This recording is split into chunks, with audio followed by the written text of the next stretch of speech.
What if I told you that right now, behind closed doors in Brussels, a single decision could silence an entire social media platform for 450 million people, not because of a crime? Before we continue, I'd like to ask you a quick favor. If you're enjoying this content, could you take a moment to like this video and subscribe to the channel? Believe it or not, over 98% of viewers watch these videos without hitting that subscribe button. It's completely free, and it makes a massive difference, helping us bring you more of the content you love. There are moments in history when power shifts quietly, behind closed doors. And then there are moments when power collides in public, raw and unfiltered, exposing fault lines that were always there, but never this visible.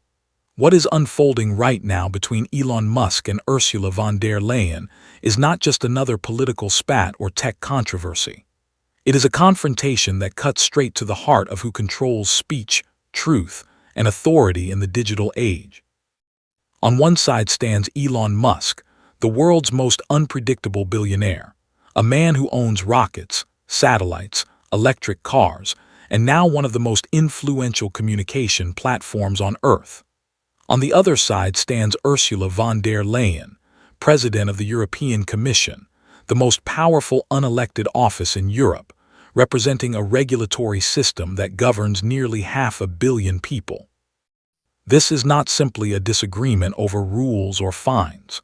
This is a high-stakes ideological battle over legitimacy, sovereignty, and the future of digital freedom itself.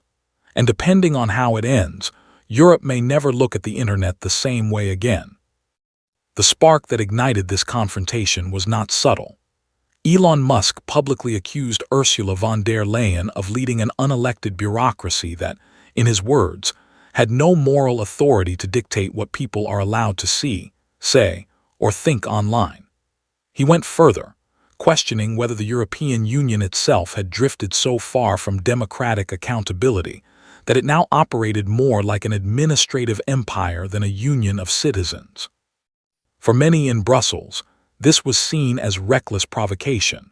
For millions of Europeans watching from the outside, it felt like someone had finally said out loud what they had been thinking for years.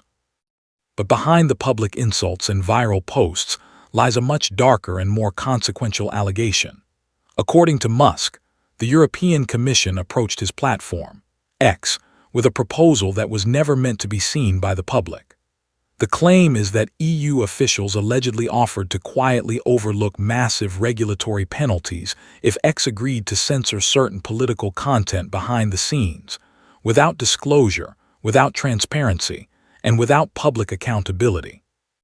The European Commission has rejected this framing, but Musk's accusation struck a nerve because it aligned with a growing fear across Europe.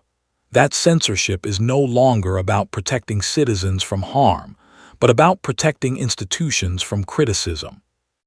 To understand why this matters so much, you need to understand the power the EU now holds over digital platforms.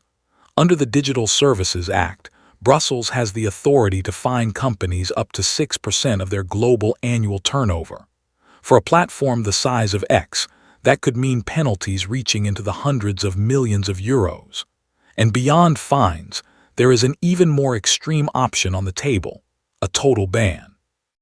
A ban on X would effectively cut off approximately 450 million European users from one of the world's primary digital public squares. Not because of a criminal conviction, not because of a court ruling against free speech, but because regulators decide the platform does not comply with their interpretation of acceptable discourse.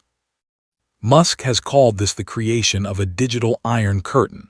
Critics inside Europe call it regulation. Supporters call it protection. But for ordinary users, the reality is simpler and more unsettling. A handful of officials, operating far from national elections, would have the power to silence an entire platform overnight. This is where the conflict stops being abstract and becomes deeply personal. Ursula von der Leyen is not an elected president in the way citizens understand elections. She was appointed through political negotiations between member states and confirmed by parliamentary processes that most Europeans never directly participate in. This structure is legal, but it is also distant, and distance breeds distrust. Musk seized on that vulnerability. By repeatedly referring to von der Leyen as an unelected bureaucrat, he tapped into a simmering resentment that stretches across borders, languages, and political ideologies. From rural France to industrial Germany to coastal Netherlands, there is a shared sense that Brussels speaks loudly but listens selectively. Von der Leyen supporters argue that the European Union is built on collective governance, not populist theatrics. They say regulation is necessary to prevent disinformation, foreign interference, and online chaos. And those concerns are real. No serious person denies the damage misinformation can cause. But Musk's counterargument is even more explosive. He claims that the EU is no longer targeting misinformation, but dissent, that it no longer seeks to protect democracy, but to manage it, and that the Digital Services Act in practice gives bureaucrats the power to decide which narratives survive and which quietly disappear. This tension escalated further with the launch of the EU's so-called Democracy Shield initiative. Officially, it is presented as a safeguard against election interference and coordinated disinformation campaigns, but critics argue that its scope is dangerously vague. What defines harmful content?